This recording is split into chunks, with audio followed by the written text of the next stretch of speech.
Bonsoir à tous, bienvenue à ce deuxième édition du cycle mobile que l'on met en place cette année à la cantine pour venir aborder l'aspect mobile sous différents axes, orienté entreprise, orienté transformation digitale, orienté bonne pratique également.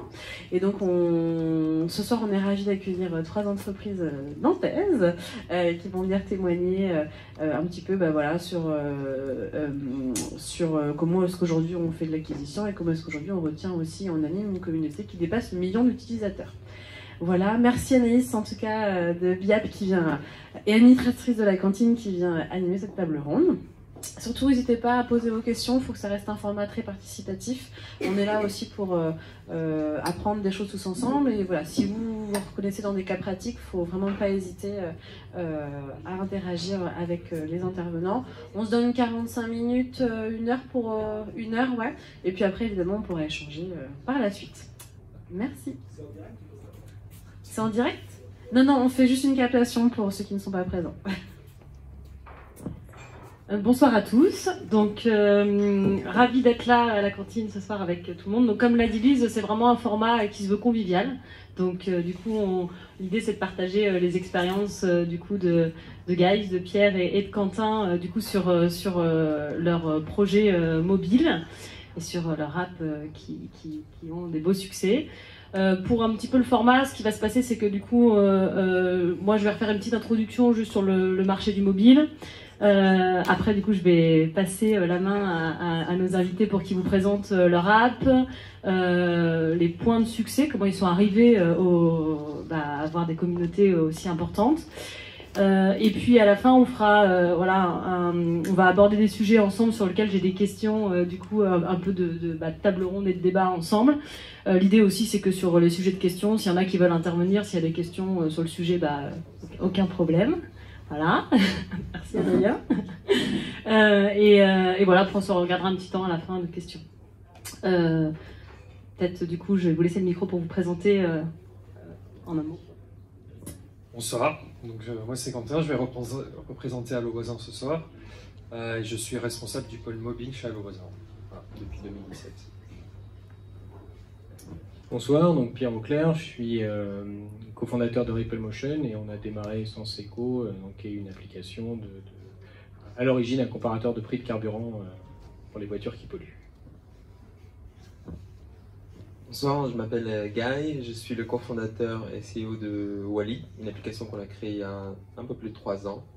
Et c'est une application mobile qui aide les artistes, illustrateurs et photographes à se faire connaître et gagner de l'argent avec leur art à travers les fonds d'écran. Voilà, je vais vous en parler plus tout à l'heure. C'est parti, un petit tour rapide sur le mobile parce que vous savez, il y a des fameux débats sur est-ce que du coup on peut faire vraiment du business sur mobile, est-ce que c'est vraiment intéressant pour les marques.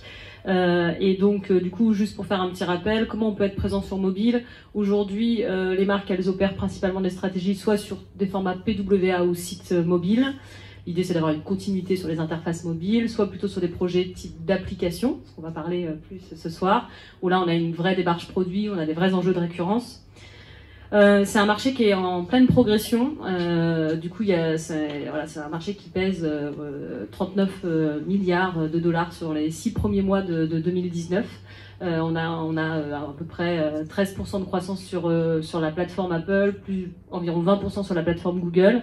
Et il y a un vrai sujet aussi sur la partie entreprise, et notamment sur les enjeux B2B. Il faut savoir qu'en France, c'est un peu moins de 9000 entreprises du coup qui font du business sur mobile, soit sur la partie M-commerce, revenus publicitaires et tout ce qui est in-app. Bon, je pense que ça parle à tout le monde, c'est les contenus payants dans les apps. Aujourd'hui, un mobinote il va utiliser en moyenne 18 applications par mois. Il y a des secteurs à opportunité, puis il y a des points un peu plus compliqués pour les marques. Les secteurs à opportunité, en ce moment on parle beaucoup de la santé, tout ce qui est fintech, la partie banque, digitalisation de l'organisation des entreprises, donc application des collaborateurs et tout ce qui est industrie du futur. Et on va en parler, mais en fait la difficulté pour les éditeurs, c'est comment je fais revenir sur l'application mes utilisateurs, quelle valeur d'usage j'arrive à montrer sur mon application, sachant qu'il y a plein d'applications. Et donc c'est des vrais enjeux qu'on va pouvoir aborder ce soir.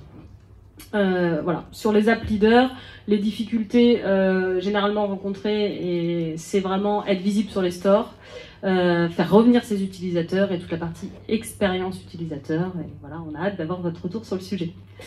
C'est là que je passe le micro et Quentin, on va commencer par toi pour que tu nous expliques l'app d'Allo Voisin, ce que vous faites et puis un petit peu ce qui vous a amené à avoir autant d'utilisateurs. Merci. Donc, Allo Voisin, je vais directement passer au slide suivant. Ça a été créé en 2015. C'est une plateforme de mise en relation entre voisins. Donc, historiquement, c'était un site web et ensuite, c'est devenu une application mobile. Alors, je ne sais pas si certains l'ont déjà utilisé ou entendu parler d'Allo Voisin, à part Mehdi et Adrien. Donc, ce qu'on appelle nous un voisin, c'est des voisins, ce sont des utilisateurs qui sont proches géographiquement les uns des autres. Donc c'est pas des voisins de palier, mais à quelques kilomètres aux alentours.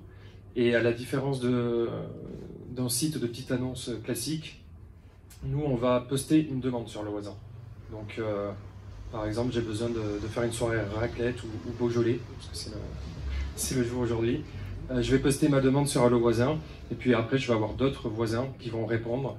Donc ça peut être des particuliers, des professionnels aussi, tout simplement parce qu'on a différents types de demandes.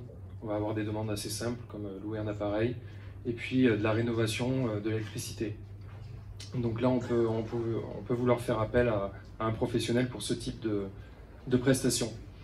Donc on va pouvoir louer de l'objet, acheter de l'objet aussi, on peut faire, et du service énormément. L'une des forces d'Allo Voisin aujourd'hui, c'est qu'on est répartis sur tout le territoire français.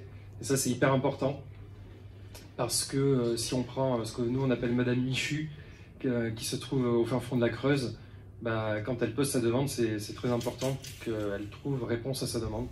Donc aujourd'hui, on a une base d'utilisateurs qui est à 77% en province, 23% en région parisienne, et ça c'est vraiment notre point fort aujourd'hui.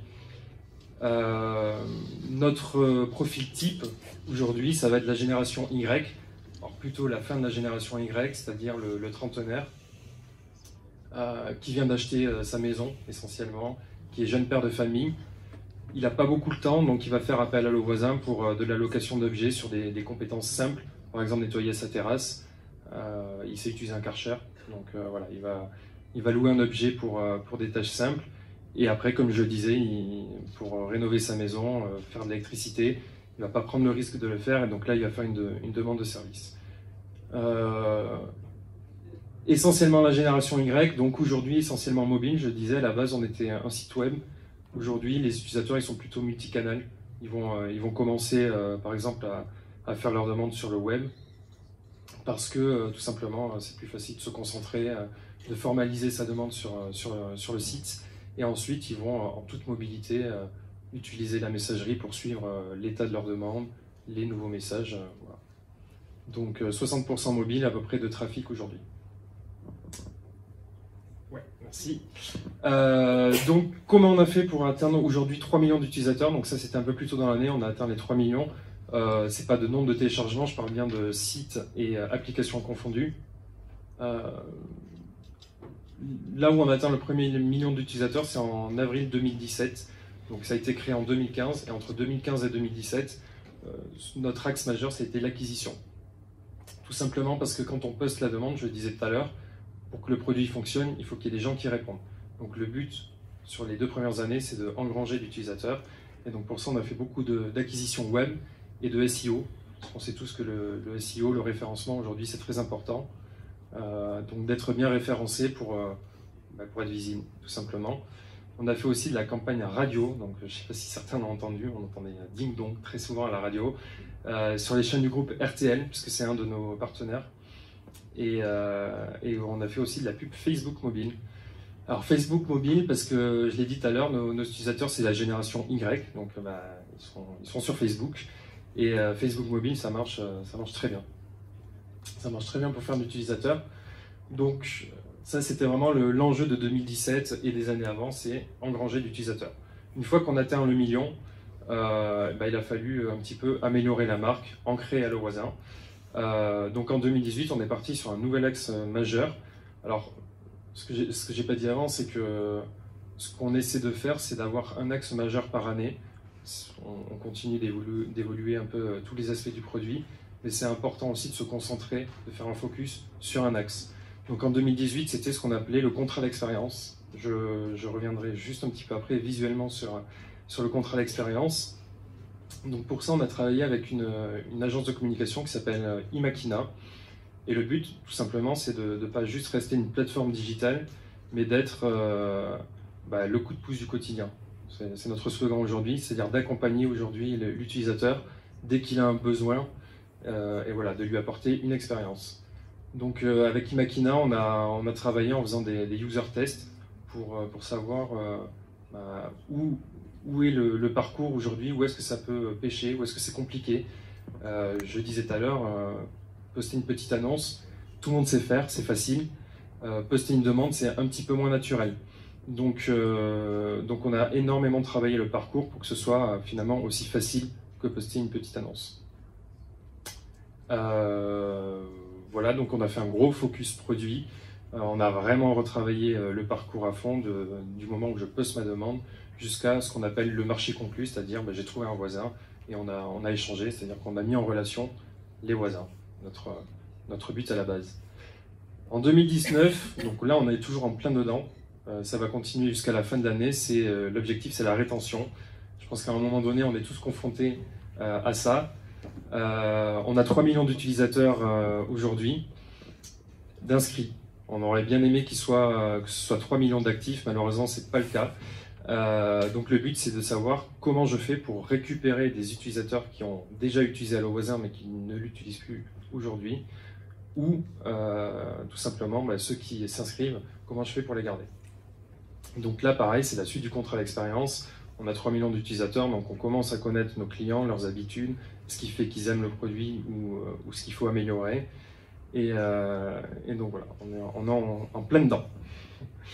Et en 2020, la suite, ça va être toujours un petit peu la rétention et le contrat d'expérience. De toute façon, le contrat d'expérience, c'est un fil rouge, on l'a mis en place, mais le but, c'est de l'améliorer tout le temps. Et donc, avec nos 3 millions d'utilisateurs, c'est d'avoir une bonne connaissance client. Qu'est-ce qu'ils attendent, communiquer en fait au bon moment, à la bonne personne, et donc créer ainsi des parcours personnalisés. Voilà. Donc, le contrat d'expérience, voilà.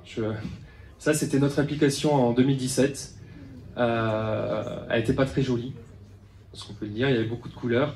Elle n'était pas très jolie, mais elle fonctionnait. Donc là, Imakina nous a fait des propositions. Donc on a refait le logo. À l'époque, on était la référence des services entre particuliers. Sauf que c'est assez... bon, c'est pas très marquant. Aujourd'hui, voilà, c'est le coup de pouce du quotidien. Et donc on en a profité... On a profité pour refaire complètement l'application. Donc aujourd'hui, on a une application qui est visuellement plus dans l'air du temps et plus intuitive, voilà, qui fonctionne pas mal quand même. Alors, ce qui importe aussi pour une entreprise, c'est de générer du revenu. Donc ça, on l'a mis en place à partir de 2018. L'idée, c'est que, enfin, c'est comme beaucoup d'applications, c'est qu'on a un modèle freemium, c'est-à-dire que c'est gratuit pour tous et pour tout le monde, jusqu'à un certain niveau d'utilisation. Jusqu'à un certain niveau d'utilisation, parce que quand on a des utilisateurs aujourd'hui qui viennent répondre à des demandes, donc ça va être des professionnels, soit pour renforcer leur activité, ou des particuliers pour arrondir leur fin de mois. Et quand ils arrondissent beaucoup leur fin de mois, ou qu'ils renforcent beaucoup leur activité, nous, on va se baser sur ces utilisateurs pour générer du revenu, parce que s'ils se font du business, eh bien, ça nous permet aussi à nous de faire notre business. Malgré tout, tous les utilisateurs peuvent continuer à poster des demandes et tout le monde trouve sa réponse. Donc pour ça, on a mis un système d'abonnement, là où d'autres applications sur l'économie collaborative, je prends l'exemple de Blablacar, va travailler sur la transaction. Nous, on va faire un système d'abonnement. Alors pour plusieurs raisons. La première, c'est que l'abonnement aujourd'hui, c'est devenu assez standard. Si je veux écouter de la musique, je vais m'abonner à Deezer, à Spotify. Si je veux voir de la vidéo, je vais m'abonner à Netflix. Et aujourd'hui, c'est devenu, je vais pas dire un réflexe, mais assez facile de s'abonner pour un service. La deuxième raison, c'est que notre but à la base, c'est de mettre en relation des voisins. Et payer en ligne, finalement, ça met une barrière. Payer en ligne avec une transaction, donc on le permet. Parce qu'on fournit aussi une assurance pour les prestations un petit peu plus complexes comme de la rénovation, mais on permet aussi aux utilisateurs de s'échanger leurs prestations en main propre. Et donc là, on renforce vraiment la notion de partage. Donc le système d'abonnement, voilà, je disais, on est en plein dans la génération Y et ils sont habitués aux abonnements, donc ça a été bien accueilli. Aujourd'hui, voilà, ça marche plutôt bien. Forcément, comme beaucoup d'applications aussi, on a un modèle de revenu qui est assez courant, c'est la publicité. La publicité, c'est facile à mettre en place et ça rapporte aussi rapidement du revenu et surtout stable. Donc voilà, on a de la publicité dans l'application, dans le site web. Et ce qu'on se dit souvent, c'est que le meilleur modèle de revenu, finalement, c'est d'ancrer le réflexe. Aujourd'hui, on est beaucoup dans le système D, dans le do-it-yourself et dans la seconde main, on le voit avec Vinted. Vinted, ça marche très bien aujourd'hui. J'ai un vêtement, je n'utilise plus, je vais le vendre. Donc on est aussi là-dedans avec le voisin, c'est que quand j'ai un besoin particulier, ça ne sert à rien d'acheter un appareil forcément. Je peux tout simplement demander à mes voisins. Et si on arrive à ancrer ce réflexe pour les utilisateurs et tout au long de l'année, aujourd'hui on dépend beaucoup de la saisonnalité, du bricolage, du jardinage, et pour nous, c'est le meilleur modèle de revenu. Oui, je termine juste. Et l'avenir, du coup, c'est les partenariats. Alors, le constat, en fait, c'est que nous, à Le Voisin, ça marche très bien pour les utilisateurs, pour nos utilisateurs. Mais on a des partenaires, enfin, on a d'autres plateformes qui, à un moment donné, ont peut-être envie que leurs utilisateurs rencontrent un voisin pour aller jusqu'au bout de leurs prestations à eux. Donc l'idée, c'est de trouver des partenaires pour insérer un morceau du parcours à Le Voisin chez le parcours d'une autre plateforme. Voilà. Donc on est en train de travailler sur ça. Il y a déjà plusieurs bonnes pistes et c'est assez encourageant. Je profite pour te poser une petite question.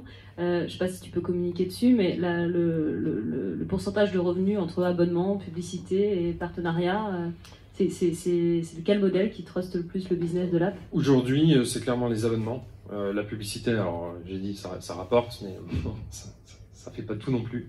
Donc aujourd'hui, non, c'est vraiment l'abonnement qui est le plus rentable pour nous. Alors, on n'est pas aujourd'hui une plateforme rentable. Par contre, c'est ce qui génère le plus de revenus. Voilà. Merci Quentin pour cette première présentation. On rentrera dans le détail après sur les questions collectives. Guys, je te laisse la main sur la manette. Alors, petit problème de contact.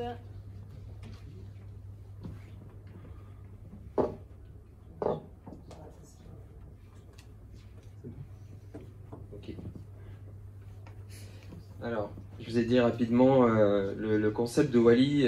L'idée est vraiment aujourd'hui de travailler avec des artistes un peu partout dans le monde, des illustrateurs essentiellement, mais aussi des photographes et des artistes qui font des photomontages et les aider à vivre de leur art, de se faire découvrir, souvent c'est des jeunes artistes, et gagner directement de l'argent grâce à Wally.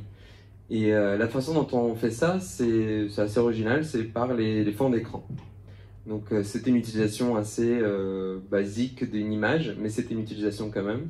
C'est vrai qu'une image aujourd'hui c'est beau à regarder, on aime bien regarder des belles images sur Instagram, mais on n'utilise pas vraiment. Et donc monétiser, juste regarder des images, ce n'est pas simple. Et la vie des artistes n'est pas simple, ils galèrent un peu pour vivre. Donc nous, c'est aussi un petit coup de pouce, mais pour les artistes. L'idée, c'est que l'utilisateur qui utilise Wally, il a des fonds d'écran de qualité par des artistes qui sont sélectionnés par nous. Donc on fait une curation. On n'accepte pas tout le monde, c'est pas une plateforme ouverte.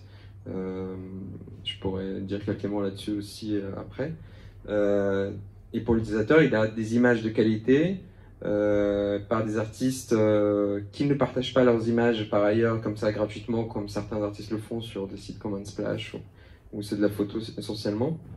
Et voilà, donc ça vise plutôt un public assez jeune qui aime bien customiser leur téléphone, plutôt Android, et c'est plutôt un gros marché. Donc c'est pour ça que c'est intéressant pour les artistes, surtout les jeunes artistes, les bons jeunes artistes qui ont du mal à développer leurs propres réseaux sociaux, à se faire connaître et gagner de l'argent en obtenant des jobs de design ou d'illustration à droite à gauche. Donc ça leur permet de créer du revenu comme ça. Et l'idée est venue en fait d'une rencontre avec un couple de couchsurfers que j'ai accueilli chez moi, des illustrateurs brésiliens qui m'ont parlé d'un site qu'ils utilisaient pour gagner de l'argent tout en voyageant. En fait, ils créent des images, des belles illustrations. Il est partagé sur un site qu'à l'époque je connaissais pas, peut-être que certains connaissent, qui s'appelle Society6. Il y en a plusieurs, c'est pas le seul, mais c'est un des gros. Et ce site après propose des objets, des t-shirts, des mugs, des posters, plein d'objets différents avec les images des artistes. Donc l'artiste avait juste à partager son image une fois sur la plateforme. Les utilisateurs arrivent, ils ont des images d'artistes de qualité, ils peuvent avoir vraiment des objets, des t-shirts, des vêtements customisés. Et je trouvais cette idée géniale. Je trouvais que c'était trop cool. C'est bien pour les artistes, c'est bien pour les gens qui achètent des objets qu'ils peuvent pas trouver ailleurs, vraiment originaux. Et c'est super pour plateforme. Donc c'est un vrai win-win-win. Et donc quand moi au début en fait je voulais créer une sorte de studio d'application. J'avais fait une rencontre avec une personne qui a une entreprise de développement en Bulgarie, donc il avait des développeurs, et moi de mon côté je voulais créer quelque chose. Et donc c'était en 2015, j'étais assez fan des applis et de l'utilisation qu'on peut en faire. Et donc j'ai cherché des idées. Et je suis tombé sur ce marché de fond d'écran que j'ai découvert, qui était en fait énorme. Donc je voyais des applications qui existaient dans ce domaine qui avaient des centaines, des millions de téléchargements. Mais j'ai l'impression, c'était pas l'offre qu'il y avait sur le marché n'était pas terrible. Et là, il y a une sorte de connexion qui s'est faite avec la rencontre avec ces couchsurfers qui faisaient ça sur cette plateforme de Society6. Et je me suis dit, et si on faisait la même chose que Society6, mais pour les fonds d'écran, et essayer de rentrer sur le marché. Et là, je vais insister là-dessus parce que avant de créer Wally, j'ai créé d'autres applications et j'avais commencé par une application dans le tennis de table, parce que je suis un ancien joueur de tennis de table professionnel. Donc je me suis dit, si je me lance dans un nouveau domaine, je vais au moins le faire dans quelque chose que je connais. Donc je crée une application de tennis de table, je m'assure quand même qu'il y ait du monde sur ce marché. Il y a quand même quelques millions de personnes qui jouent et qui vont sur des sites et des plateformes de tennis de table, donc je me dis ça va, c'est pas mal comme marché, je vais le faire. Et puis au bout d'un an de travail sur cette application, je me rends compte que dans le monde des applications, surtout où la monétisation est souvent par la pub, où personne ne veut jamais payer pour rien, en fait, un marché de quelques millions, c'est rien. Donc il faut aller vraiment beaucoup plus gros. Et c'est là que je commençais à chercher d'autres idées, où la condition préalable pour moi, c'était un marché suffisamment grand. Et quand je dis suffisamment grand, c'est vraiment qu'il y ait déjà des acteurs sur le marché qui ont plusieurs centaines de millions de téléchargements. Et mon objectif, à ce moment-là, c'était vraiment de créer de rentrer sur le marché et de tout simplement faire mieux que ce qui existait, et n'est pas forcément dans la stratégie où parfois on crée un projet, on a une idée complètement nouvelle, sur une utilisation nouvelle, et on espère qu'il y a un marché pour ça. Personnellement, moi, j'ai jamais, pour moi, ça me paraît, c'est super si ça marche, parce que du coup, on est les premiers sur un marché, et encore, ça dépend Si on le fait bien, le deuxième peut faire mieux que nous. Mais je trouve ça très risqué. Donc moi, j'ai préféré chercher des marchés existants où il y a suffisamment de monde, mais où les acteurs ne font pas encore un super job, et juste rentrer dedans. Et si j'avais une idée ou une intuition que je pouvais faire mieux, bah, de rentrer dedans et de faire mieux. Et en fait, j'ai fait quelques applications après cette application de tennis de table. Ça avait moyennement marché. Et à Wally, c'était banco. C'était vraiment, j'avais, comme on dit en anglais, le product market fit. Donc j'avais vraiment trouvé l'idée qui arrivait à rentrer sur un marché où il y a du monde, il y a des acteurs, il y a vraiment du business. Et j'arrivais à faire mon trou par le concept lui-même. Donc ça avait bien collé aux attentes. Et donc, c'est comme ça. Aujourd'hui, on vient de dépasser les 15 millions de téléchargements et on a investi, comme c'est marqué sur le slide, 0 euros dans la pub. Parce que, en fait, il y a plusieurs façons parce que c'est le sujet d'aujourd'hui, c'est comment on fait pour arriver à une audience assez élevée pour les apps. C'est compliqué, si on n'a pas levé de l'argent, ce que moi j'ai pas fait, de faire de la pub pour une application et de la monétiser avec de la publicité aussi. Donc souvent, ça coûte plus cher d'acquérir un utilisateur sur une pub Facebook ou Instagram ou comme ça, et ce que cet utilisateur va nous rapporter en cliquant sur des pubs sur une autre application. Sachant que Wally, je l'ai créé dans cette idée-là, c'est-à-dire que les images sont gratuites, parce que je n'avais pas cru dans l'idée que les gens seraient prêts à payer pour des fonds d'écran. Ça reste des images et on n'a plus l'habitude d'avoir des images gratuitement partout. Donc les images sont gratuites et je me suis dit les images sont gratuites et je vais monétiser avec la pub. Et comme c'est un gros marché, j'espère avoir du monde et la pub va faire son job. Et il y aura bien sûr une version premium comme c'est un peu classique, sans pub et d'autres fonctionnalités. C'est ce qu'on fait aujourd'hui. Donc faire de la pub pour Wally, ça n'a jamais été une option. J'avais pas forcément de l'argent à mettre dedans et souvent, même aujourd'hui, si je levais de l'argent et que j'avais de l'argent pour faire de la pub, bah, je ferais de la pub mais ça serait à perte. Parce que ça coûtera toujours plus cher que ce qu'un utilisateur me rapporte. Encore une fois, si mon mode de monétisation, c'est la publicité. Donc j'ai essentiellement misé sur la qualité du produit. Donc encore une fois, là je me suis dit, si l'application est bonne, on va sûrement monter dans les classements des stores. Et petit à petit, on aura du trafic, c'est le seul moyen, le trafic organique. C'est-à-dire qu'il faut absolument qu'on rentre sur ce marché qui est gros et qu'on se positionne dans les premières places d'une personne qui cherche des fonds d'écran sur on avait commencé sur le Play Store, sur Google. Avant de créer Wally et d'autres applications, je bossais chez Google, donc j'ai un peu fouillé pour voir comment, bien sûr c'est pas public et même quand on y bosse on sait pas, mais j'ai compris un petit peu la logique de Google, de comment ils placent les applications dans le classement, et donc j'ai essayé de travailler sur toutes les choses qui font une bonne application, et la plateforme de Google, contrairement à Apple, est plutôt bien faite, c'est-à-dire que si on a une application où les utilisateurs sont nombreux à installer son app. Par exemple, on regarde la page de l'application et le pourcentage des gens qui vont convertir et vraiment installer l'application, c'est un indicateur pour Google que l'application est attractive. Donc on travaille sur cette page-là pour qu'il y ait le plus de téléchargements possible. Si l'application a des bonnes notes, forcément c'est un signal que c'est une bonne application. Donc on travaille sur avoir des bonnes notes pour l'application.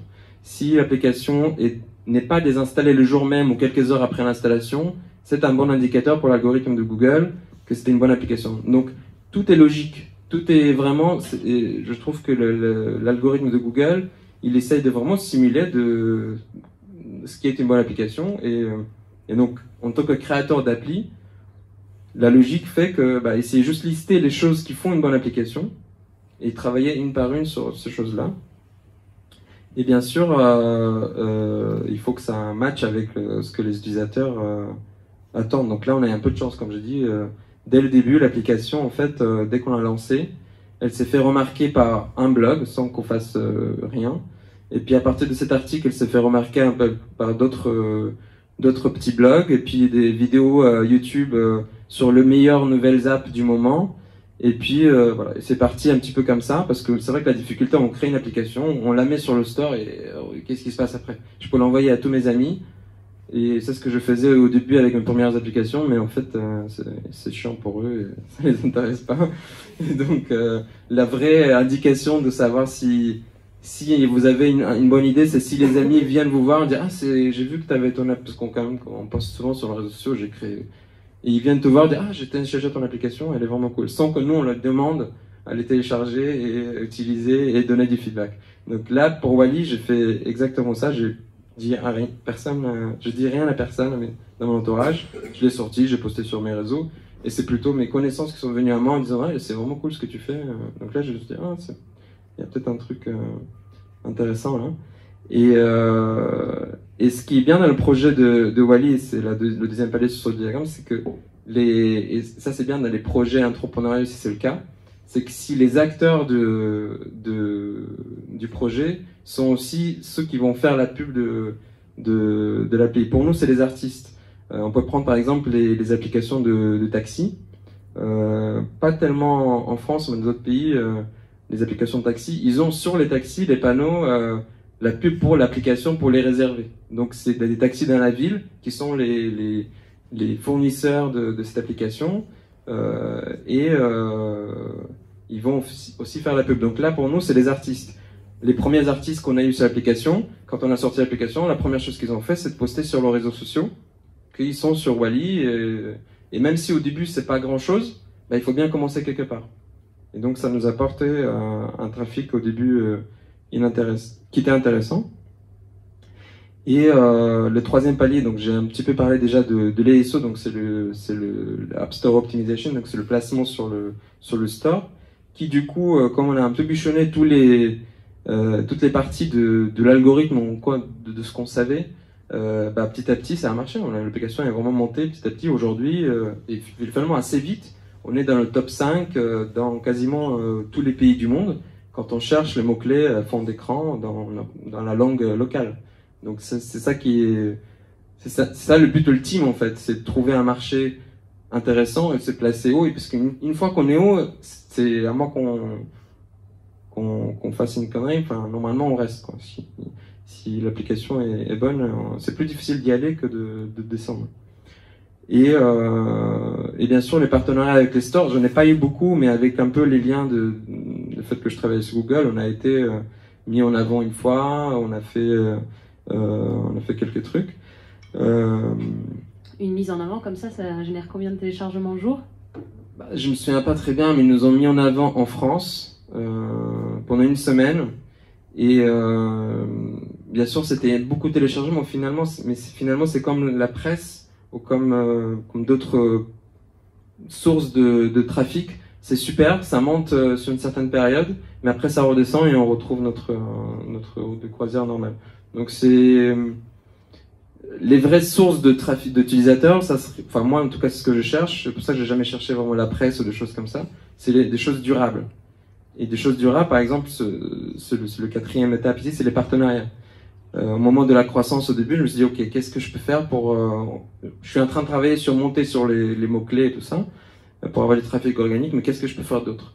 Et je me suis dit, je suis un bon élève d'école de commerce, on nous a appris que les partenariats, c'était un bon moyen d'acquérir du trafic. Et donc je me suis dit, qu'est-ce que je peux faire? Et l'idée, c'est que, ok, moi j'ai pas de trafic, mais quelqu'un d'autre en a du trafic, et moi je peux peut-être lui proposer quelque chose.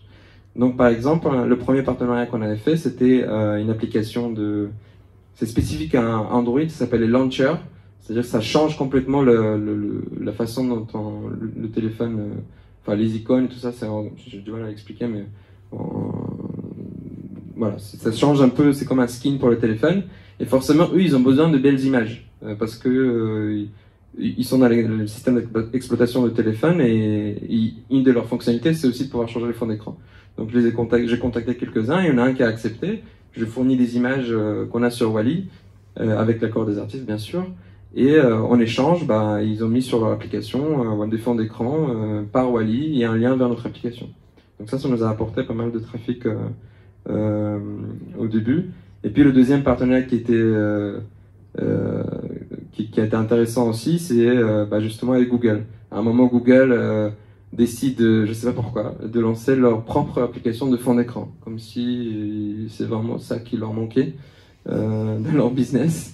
Merci de... Donc au début, je peux paniquer, et forcément, ils étaient premiers. Ils sont arrivés très vite premiers dans le classement des fonds d'écran, alors que l'application était moyenne, et vraiment très peu d'images de qualité. Et finalement, je me suis dit, bah, c'est peut-être une opportunité. Et j'ai réussi à trouver par des connaissances en interne, là du coup ça a servi d'avoir bossé chez eux, la personne qui s'occupait de cette application, et je lui proposais un partenariat similaire, c'est-à-dire, je vois que vous avez une appli, vous n'avez pas des super images, nous on a des super artistes et des super images, on peut vous fournir des images gratuitement, je veux juste que ce soit marqué que c'est par Wally avec un lien vers Wally. Voilà. Et donc ça nous a apporté un bon trafic le temps qu'on arrive, parce que toutes ces sources de trafic sont importantes aussi, c'est aussi un signal pour les stores c'est une application intéressante. Et bien sûr, le dernier palier, on a déjà parlé un peu de la presse, c'est le bouche à oreille. Je suis un grand fervent du bouche à oreille. J'aide un peu d'autres entrepreneurs en ce moment, et j'ai une réflexion dernièrement en me disant que si on a un projet, que ça fait quelques années déjà qu'il existe, et qu'on a vraiment du mal à acquérir des gens, c'est que le bouche à oreille ne se fait pas, c'est qu'il y a vraiment un problème dans le produit. Si le produit est bon et que ça fit bien le besoin de quelqu'un, on est tous comme ça, on est très content d'en parler à nos amis. Et donc, dans le cas de Wally, j'ai pas de preuves concrètes, mais j'ai énormément de feedback très positif des utilisateurs. Donc, à mon avis, le bouche-oreille a un impact assez important pour ce produit. Et je pense que ce que les gens aiment, c'est le fait que ça soit du travail artistique, qu'on fait de la curation pour eux, c'est pas n'importe qui qu'on accède à l'application, et qu'on aide des artistes, et voilà, c'est un petit projet sympathique, ça donne envie d'en parler à ses amis. Voilà. Je sais pas si il me reste beaucoup de temps. Ça, c'est un petit peu les chiffres. Il te reste 2-3 minutes, pas plus. Voilà. Donc on vient de dépasser les 15 millions de téléchargements, on est à 15 000 téléchargements par jour, de nouveaux utilisateurs. On était monté même au début jusqu'à 25 000, aujourd'hui c'est descendu, c'est stabilisé à 15. On a 70 000 utilisateurs actifs, donc chaque jour on a 70 000 utilisateurs qui ouvrent l'application, et chaque mois on a 1 million d'utilisateurs qui ouvrent l'application, unique. Aujourd'hui on est installé sur 1,4 million d'utilisateurs dans le monde. Donc il y a 1,4 personnes, c'est cool, qui ont Wally sur leur téléphone. Et voilà, c'est un petit peu comment c'est passé. On a lancé en juin 2016. En octobre, on avait déjà 100 000 téléchargements et 5 000 utilisateurs actifs. Donc ça allait quand même assez vite. On a lancé l'application iOS en décembre. Et en mars, on avait dépassé les 1 million de téléchargements. Et pour moi, de mon expérience, en tout cas, je faisais comme ça quand je cherchais des marchés intéressants. Enfin, c'est à partir du moment où on dépasse les 1 million de téléchargements assez rapidement, on va dire dans les 6 mois ou dans l'année, pour moi, c'est un indicateur que c'est l'application. C'est pas un succès de business, mais c'est qu'il y a quelque chose d'intéressant. Et donc, finalement, ici, c'est là que j'ai vu que c'était un bon signe pour le projet. En mai 2017, on a fait ce partenariat avec Google, et en juillet 2018, donc 2 ans après, on a dépassé les 10 millions de téléchargements, et voilà, et ça croît aujourd'hui, on a 15 millions. C'est assez stable, enfin, comme ça, les téléchargements sont assez stables, maintenant qu'on est bien placé sur les mots-clés, le mauvais côté c'est qu'on est dépendant du store, mais en tout cas on a du trafic organique assez stable. Voilà. Merci guys, on pourra reparler aussi peut-être la partie revenu, mais tout à l'heure de manière collective. Pierre, on va te laisser prendre la suite pour nous présenter Essence. Très bien, alors nous on est Essence, c'est une très très vieille application à l'échelle des apps mobiles, puisque on a sorti Essence en juillet 2008, une petite dizaine de jours après l'ouverture de l'App Store en France. Donc on a une antériorité, j'allais dire, préhistorique, une non-connaissance du marché des apps au moment où on lance, un business model qui n'existe pas chez personne, personne ne sait ce que ça va devenir, ces apps. Le premier mois, on en elle est payante. Alors au départ, 5 €, le premier mois on fait 6 000 € de revenus, on est deux, on se dit bon bah nickel. Le deuxième mois, il y a un gars qui en sort une gratuite et c'est fini. Donc aujourd'hui, quelques chiffres. Ben, on a un peu plus de 4 millions de téléchargements de cette application. On est présent dans plusieurs pays, mais essentiellement en France. On est présent sur iOS donc, depuis l'origine, sur Android un peu plus tard. On a aussi un site web avec une activité assez significative, mais qui est exclusivement utilisé par des mobiles et les Android. On n'a pratiquement pas d'iOS web, on a pratiquement que de l'Android web. Et après, on a les apps qui sont donc moitié-moitié sur iOS et Android. On a eu la chance d'être numéro 1 des 2 App Store en France pendant à peu près 2 semaines, aidé par la pénurie de carburant de 2016, parce qu'on a assez tôt dans la vie de l'application rendu cette application collaborative, ce qui n'avait aucun intérêt au tout départ. Donc ça, c'est l'évolution de nos téléchargements au cours du temps. Et en 2010, certains s'en souviennent peut-être, il y a eu une première pénurie, mais il n'y avait pas de mobile. Donc le fait que ce soit collaboratif, ça ne servait à rien, parce que personne ne pouvait être au courant. En 2016, l'accident de la pénurie cause ce pic de téléchargement, numéro 1 des 2 App Store. Et parce que là, pour le coup, le bouche à oreille fonctionne et l'application ne sert plus pour relever les prix des carburants, mais pour donner la disponibilité du carburant dans chaque station. En fait, les problèmes de carburant, c'est bon pour l'appli, quoi. Alors nous, voilà, on est très férus des blocages.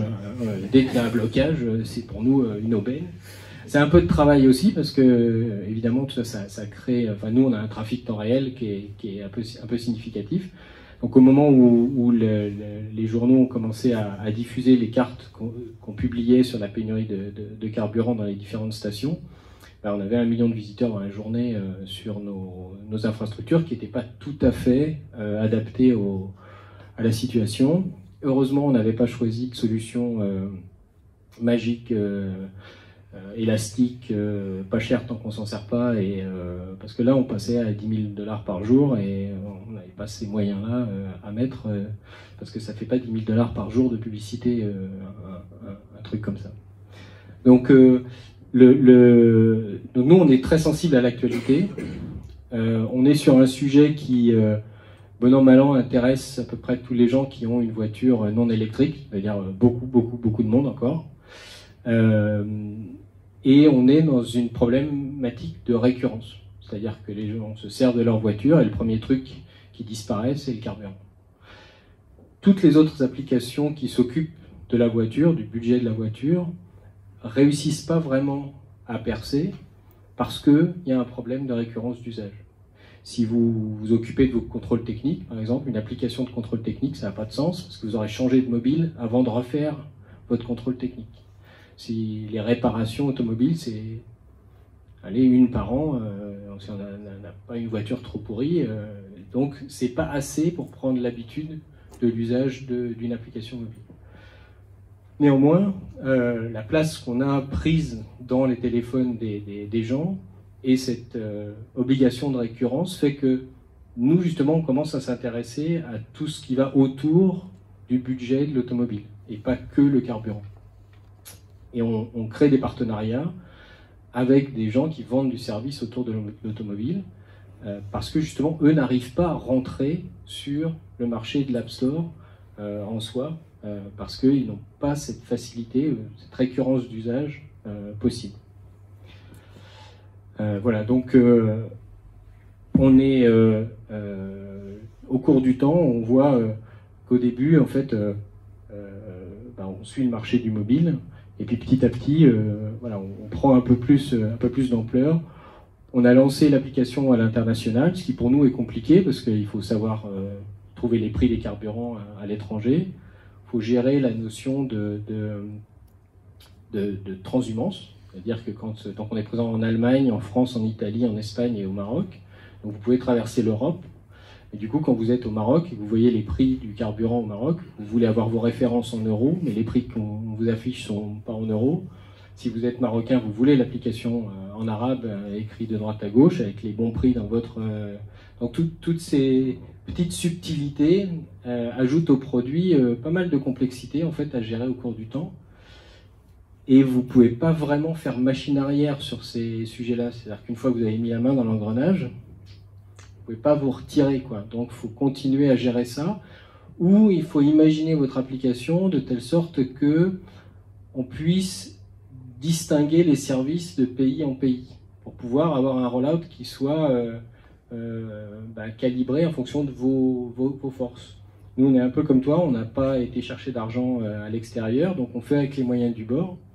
Donc on n'a aucune capacité à investir dans de la publicité, à investir dans tous ces éléments autres que un petit peu l'intelligence de comment faire pour être un peu meilleur. Donc on a lancé ça à l'international en 2015, et puis à partir de 2017, on a étoffé l'offre autour des autres services qui vont avec l'automobile. Donc maintenant, notre credo, c'est de s'occuper du budget automobile dans sa globalité et petit à petit, du moment où vous avez acheté votre voiture jusqu'au moment où vous allez la revendre, bien intégrer les différents types de services que d'autres peuvent proposer autour de notre plateforme. Donc on utilise un peu les mêmes techniques que ce que tu as présenté. Donc je voulais rebondir sur un article que j'avais lu en 2017 qui était assez intéressant, où le gars expliquait qu'on avait plus de chances de gagner le NBA que de faire une app qui marche. Parce qu'il y a beaucoup d'apps. Il y a aujourd'hui très très peu d'apps qui réussissent l'exploit d'avoir quelques millions de téléchargements. Et donc, c'est une complexité qu'il ne faut pas sous-estimer avant de se lancer dans l'aventure. Donc, souvent on croise des gens qui pensent que voilà, il n'y a qu'à faire comme Uber ou Facebook, mais le yaka, finalement, il y a un peu de travail avant d'y arriver, quoi. Donc, on parle souvent du coût d'acquisition et du taux de rétention. Le taux de rétention, donc c'est quelle probabilité vous avez que votre utilisateur qui a téléchargé l'application s'en serve encore dans 3 mois. Statistiquement, c'est à peu près entre 5 et 10%. Donc si vous voulez, j'avais pris un exemple, 1 million d'utilisateurs actifs. Si vous travaillez que sur l'acquisition par la publicité, il va falloir 10 millions d'euros pour tenter d'avoir votre million d'utilisateurs actifs. Ça fait un budget qui ne sort pas d'un chapeau comme ça. Donc si vous ne travaillez pas ni sur l'usage ni sur la qualité, vous n'avez pas beaucoup de chances de réussir cet exploit-là, quoi. Donc pour moi, les éléments clés de réussir à avoir une app un peu attractive, c'est d'abord l'usage. S'il n'y a pas de récurrence d'usage, il n'y a aucune chance que ça plaise finalement, enfin que ça reste. Et puis ensuite la qualité, parce que c'est assez rare d'avoir une idée qui soit unique au monde, quoi. Il y a 4 millions d'apps sur les stores. La probabilité que votre idée soit la seule et unique et qu'il n'y ait pas de concurrence est assez faible. Ou alors c'est que vous avez vraiment un truc qui ne sert à personne, quoi. Ouais, mais c'est vachement rare. Pour le coup. Voilà. Merci en tout cas pour ces partages. Donc je vais essayer de poser mes questions. On va essayer de se garder un format de 15 minutes sur nos questions pour pouvoir après absorber les questions, vos questions. Alors il y a plusieurs choses que je voulais moi aborder avec vous. Voilà. On va avoir le petit décalage qui va revenir. Voilà, la question que voilà, vous avez des super chiffres sur les utilisateurs, mais vous avez peut-être presque déjà répondu, mais finalement garder ces utilisateurs et améliorer la rétention dans l'appli, c'est vraiment un travail de tous les jours. C'est quoi pour vous ce qui a été le plus fort, en tout cas, dans ce que vous avez fait, qui a permis d'améliorer cette rétention? Parce que la clé des business aujourd'hui sur mobile, c'est principalement la rétention. Et aujourd'hui, quel est, je ne sais pas si vous pourrez le dire, mais le taux de rétention que vous avez sur vos apps? Alors, nous, par exemple, on a un taux de rétention qui est de 30%, qui est assez élevé, qui est lié à la problématique qu'on manipule, qui n'est pas forcément lié seulement à la qualité de notre app. Je ne suis pas naïf au point de croire que c'est seulement notre travail. Néanmoins, comme tu le dis, c'est un travail constant et je pense qu'il y a un gros travail à faire sur l'expérience utilisateur, se poser la question de ce que font nos utilisateurs de notre app et de leur rendre la vie le plus agréable et le plus simple possible. Ce qui n'est pas toujours évident parce que nous, notre business model est aussi basé sur la publicité. Le plus simple, c'est de donner l'information le plus vite possible et laisser partir l'utilisateur. Ce qui est un petit peu plus difficile de vendre de la publicité si votre app est tellement efficace qu'en 4 secondes, le gars a la réponse et il est déjà parti. Donc il y a un peu de jeu à trouver, je trouve, qui est pas si simple. Il faut aller jusqu'à la limite de ce qui fait partir les gens. Moi, je sais toujours pas la réponse. Je passe toujours par des phases où je me dis bon, on travaille la rétention, là c'est la clé, il faut qu'on retienne les utilisateurs, j'ai plein de téléchargements mais forcément ils partent. Et puis il y a des moments pas de déprime mais bon bah c'est comme ça, c'est le monde des applis, c'est la catégorie dans laquelle je suis, les fonds d'écran. J'ai plein d'utilisateurs qui téléchargent mon application, j'essaie juste de les monétiser le mieux possible tant qu'ils sont là.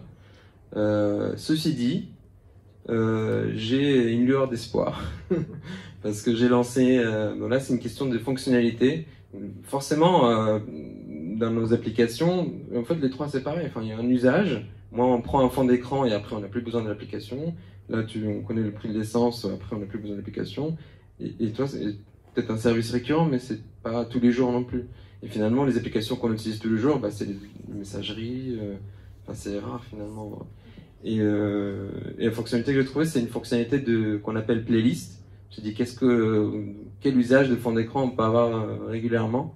Et en fait, l'idée c'est que les utilisateurs puissent choisir les images qui leur plaisent, choisir une fréquence et le fond d'écran il change automatiquement toutes les X heures. Donc là, il y a une vraie raison de garder l'application, de mettre à jour sa playlist, changer les images, tout ça. Toi, ton type, c'est créer une fonctionnalité qui permette justement de créer cette récurrence, quoi. Et en termes de pourcentage de rétention, toi, tu peux communiquer dessus ou pas? Les rétentions, c'est différent, ça dépend. Moi, par exemple, le lendemain de la téléchargement de l'application, j'ai plus que entre 15 et 20% d'utilisateurs qui ouvrent l'application. Une semaine, mais ce n'est pas une application qu'on offre tous les jours. Donc, on va dire la rétention une semaine, enfin, c'est-à-dire entre 7 et 14 jours après l'installation, c'est déjà autour de 20%, 25%. Enfin, on perd très très vite les utilisateurs. Mais ça fait partie du jeu. C'est-à-dire qu'il y a beaucoup de monde sur les applis, on les perd vite. Il faut essayer de garder le plus possible, comme on peut. C'est sûr que c'est la clé, mais c'est vraiment pas facile. Ouais. Et toi, Quentin? Alors, sur le taux de rétention, c'est pareil, c'est un petit peu compliqué, notamment parce que, comme j'ai dit tout à l'heure, on est très lié à la saisonnalité. Du coup, on va avoir des utilisateurs qui ne vont pas forcément revenir, il faut leur demande de jardinage, ils ne vont pas forcément revenir dans les 3-4 premiers mois. Par contre, ils vont peut-être revenir l'année suivante. Et justement, ce qu'on a fait en 2018 avec le contrat d'expérience, c'est ce gros travail-là de trouver pour l'utilisateur de nouveaux usages à Allo Voisin, que ce ne soit pas seulement du jardinage, mais que ça peut être de l'accompagnement tout au long de l'année. Voilà. Donc on est aussi clairement dans cet objectif de trouver des usages toute l'année, quoi. Que les utilisateurs reviennent. C'est de l'innovation constante. Alors on en a parlé aussi, avoir une bonne visibilité sur les stores. Donc on a retenu de ce que vous avez dit ASO, acquisition pour toi, tu t'achètes plutôt. Du coup je pense que comme on est passé sur le sujet, si vous deviez donner un tips chacun, enfin, ce qui marche le mieux pour vous en tout cas. Les notes, je pense que les notes effectivement c'est très important, c'est le premier ressenti de l'utilisateur, c'est celui qui vient porter sur le store et c'est la première chose qu'on voit quand on veut télécharger une application. Donc voilà, c'est améliorer la notation. Ouais. Nous, on a pas mal travaillé sur le web en fait. On pense que nos utilisateurs ne doivent pas utiliser l'app sur le web, mais on a beaucoup travaillé sur le référencement et quand ils arrivent sur notre site web, ils peuvent télécharger l'app. Et donc ceux qui ne sont pas allergiques à télécharger des apps ont plutôt tendance à le faire. Okay, donc acquisition par le site web. Donc on se sert de la plateforme du site web et de toute la technique de SEO pour faire de l'acquisition mobile. Je vais me répéter un peu, mais pour moi le SEO, ça peut pas être une seule chose. Les notes c'est hyper important, mais on sait que les algorithmes de Google et d'Apple sont composés d'éléments différents, donc il faut vraiment essayer de les identifier et travailler et améliorer chacun et que ce soit nos KPI, quoi. Quelle est ma note, quel est mon taux de conversion d'une personne qui voit ma page d'application et décide de télécharger, quel est le taux de mon rétention, enfin tous ces éléments-là doivent être améliorés un par un. C'est comme ça qu'on monte petit à petit. Ça peut pas être une seule chose, ça marche pas. Moi j'avais oublié dans mon paramètre que tu étais un ancien de chez Google en fait. Ouais. Alors, question un peu tabou, mais est-ce que le nombre d'utilisateurs indique-t-il une bonne rentabilité des apps? Parce qu'aujourd'hui, pour vous, l'app est rentable en termes de, on va dire, coût, temps passé des équipes et du coup de business généré sur les apps. Si vous pouvez bien entendu en parler. Hein. Pour nous, oui, on est rentable, mais pour une petite équipe. C'est-à-dire qu'aujourd'hui, donc on monétise avec la publicité. La publicité, j'avais beaucoup d'espoir là-dessus parce que ça marchait plutôt bien sur d'autres applications que j'avais fait. Mais très vite, je me suis rendu compte sur Wally que ça ne me gagnait pas autant. Alors, ça change d'une application à l'autre, mais j'ai jamais eu la réponse pourquoi. Peut-être que les gens sont plus intéressés par les images que par la pub. C'est dommage. J'aurais plus gagné. Mais la publicité ne gagne pas très bien. Et du coup, ça nous permet d'avoir une petite équipe. Donc, on est 2-3 devs, moi et des freelances, quoi, un peu finalement. Donc, mais ça fait un petit projet sympa. Mais pour vraiment grandir, l'objectif, c'est ça sur quoi on travaille. Et heureusement, le marché est de plus en plus prêt à ça. Je disais tout à l'heure qu'on ne voulait pas payer pour des applications. C'est en train de changer. Donc, l'objectif et ce sur quoi on travaille, c'est vraiment pousser plus de monde. Aujourd'hui, on gagne, je crois que c'est 80% de revenus, c'est la pub, et 20% la version premium de l'application. Donc l'objectif, et j'ai des exemples d'amis développeurs qui sont passés à 50-50 ou plus de versions premium que la pub. Donc c'est vraiment ça l'objectif. Et là, à partir de ce moment-là, on gagne mieux et on peut aussi espérer de commencer à faire de la pub parce que du coup, on gagne plus par utilisateur. Ce n'est plus quelques centimes par personne grâce à la pub, mais ça tu augmentes ton panier moyen, tu peux plus investir, quoi. Voilà. Alors nous, en fait, on pilote, on est toujours à l'équilibre, parce qu'on pilote notre développement en fonction des revenus. Donc on n'est ni rentable ni pas rentable, hein, mais en fait, pour l'instant, on se dit, ben voilà, on fabrique quelque chose. Alors nous, ça nous sert aussi de testbed sur tout un tas de parties pour les autres développements qu'on fait. Et donc, on investit pas mal, justement pour, tout ce qu'on gagne, on l'investit pour augmenter Mais c'est un projet qui s'autofinance. C'est un projet qui s'autofinance. Sur la publicité, juste par rapport à ce que tu disais, nous, comme on a un peu d'historique sur le sujet, on s'est aperçu que la valeur de la publicité n'est pas linéaire. Elle ne croît pas avec le nombre d'utilisateurs et de vues, etc. Quand on n'avait pas trop de trafic, on gagnait raisonnablement notre vie avec la publicité. Et puis plus on a eu de trafic, plus le prix de la publicité a décru par 1000. Et donc le prix restait constant. Comme si il y a tellement d'inventaire disponible que finalement il finit par ne plus rien valoir.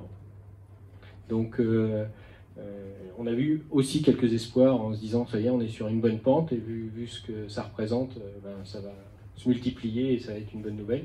Et en fait, non, ça s'équilibre tout seul. Alors, pour notre part, le nombre d'utilisateurs indique-t-il une bonne rentabilité? Clairement, au début, non, puisque notre enjeu, c'était d'acquérir de l'utilisateur, donc en avoir le maximum, les acheter presque. Voilà, pour prouver le concept et le produit et qu'on puisse avoir assez d'activité. Par contre, aujourd'hui, l'enjeu, justement, ce n'est plus d'avoir du nombre d'utilisateurs, mais un nombre important de demandes, qui est une activité importante, parce qu'on propose un système d'abonnement qui est basé sur l'activité. Donc aujourd'hui, on ne pilote plus notre projet par le nombre d'utilisateurs, mais par l'activité sur le site et les apps. Donc c'est un objectif d'être plus sur la partie rentabilité quelque part. Ouais. Ok, merci pour ces informations transparentes. Alors, je viens sur le sujet de l'app, parce que c'est quand même un débat de tous les jours. Hein. Est-ce qu'aujourd'hui, vous favoriseriez le fait de faire une app si vous deviez refaire votre projet sur la partie mobile? Je commence. Du coup, nous, ce qui nous a vraiment été utile, c'est le référencement. Alors, peut-être que les règles du jeu ont changé en 2019 par rapport à 2015, mais le référencement, je pense que c'est un très bon moteur pour être visible sur le web. Et généralement, quand un site commence à être connu sur le web, tiens, est-ce que l'app existe? Voilà. Donc, si c'était à refaire, je pense que ce serait toujours par le web. Alors, pour moi, c'est un no-brainer. Oui, évidemment. Par respect, en fait. Je savais que tu serais convaincu sur le sujet. Il n'est pas tellement varié là-dessus. Pour nous, comme je l'ai dit tout à l'heure, l'expérience utilisateur est significative. Et j'ai du mal à croire que, vu l'énergie que met Android et vu l'énergie que met Apple derrière leur SDK, leur OS, la façon dont ces systèmes fonctionnent, on réussisse à travers le web à être plus optimal que l'expérience qu'on va proposer en utilisant directement les technos qu'ils mettent à notre disposition. Et comme à mon sens, l'usage et le respect finalement du choix de l'utilisateur, vous avez choisi un Android ou un iOS au moment où vous l'avez acheté, ce respect-là, c'est la première chose qu'on doit à l'utilisateur, de lui dire « Ok, j'ai compris ce que tu voulais et je t'offre ce que tu veux, puisque c'est ça que tu veux. » Donc pour moi, ça, oui. Il n'y a pas de différence, enfin il n'y a pas de question. Je dirais oui quand même aussi, même si c'est vrai que c'est difficile, de plus en plus difficile de réussir dans les apps, parce qu'il y a de plus en plus d'apps. Donc encore quand moi j'ai commencé à faire des apps, c'était du coup 2015, il y avait beaucoup d'apps, mais beaucoup un peu de qualité finalement moyenne, mais le niveau augmente petit à petit et du coup c'est difficile de percer, de faire mieux. Mais il y a des choses qu'on peut juste pas faire avec un site ou un site mobile ou un WP. Et donc une app native, ça permet de faire des choses plus intéressantes. Et le deuxième, en termes de marketing, en termes de business, finalement, même s'il y a beaucoup d'apps, c'est quand même plus compliqué de faire une application, ça coûte beaucoup plus cher qu'un site web. Et donc, finalement, même s'il y a beaucoup d'apps, il y a quand même moins de concurrence que sur un site web, sur un domaine, on va dire grand public. Si on est dans une niche, il y a peut-être très peu de concurrents, mais un truc B2C, grand public, sachant que le barrière à l'entrée pour créer une bonne app est quand même élevé, ça coûte cher, le développeur d'appli, il faut en trouver déjà, c'est pas facile. Et donc ça reste une barrière à l'entrée qui est importante, donc si on y arrive, ça nous donne quand même un avantage, et en termes de business, c'est pas trop mal. Après, il faut trouver la façon de monétiser. Je me permets une petite question techno, natif, hybride? Natif. Natif aussi. D'accord. Pour terminer, un petit tips pour ceux qui seraient dans la salle, qui se lanceraient, qui seraient à 100 utilisateurs et qui voudraient aller au million.